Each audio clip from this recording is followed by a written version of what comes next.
Here are some unsettling facts about Charlie Chaplin. Like many famous actors, Chaplin had a depressing childhood.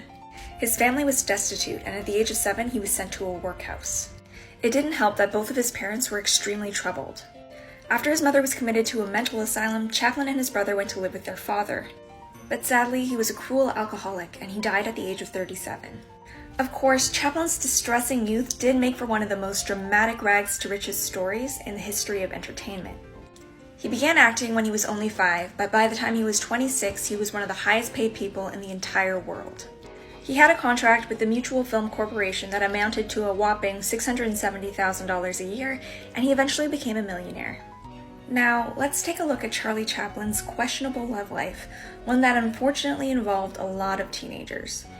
When he was 29, he married 17-year-old actress Mildred Harris, thinking she was pregnant. Though they stayed together for only 2 years, Harris did give birth to Chaplin's first child, but the infant only survived for 3 days. After that, he went for 16-year-old Lita Gray, which ended in scandal.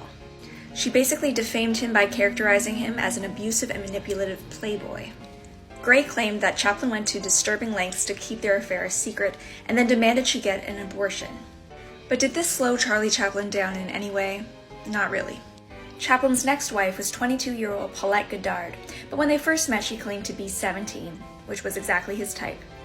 However, on trend as ever, this romance was doomed. After 7 years together, his jealousy and controlling ways tore them apart. Finally, when he was 54, he decided to tie the knot with Una O'Neill. She was only 18, and the marriage enraged her father so much he disinherited her. However, this time, it actually worked out. He and Una had 8 children together, and he stayed with her until his death.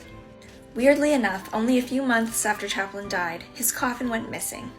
2 thieves had stolen it from the cemetery, sending his wife a ransom demand of $600,000. Allegedly, when she refused to cough up the dough, the robbers threatened Chaplin's children's lives. Luckily, the wrongdoers were caught, and Chaplin's remains were reburied, this time in a concrete vault.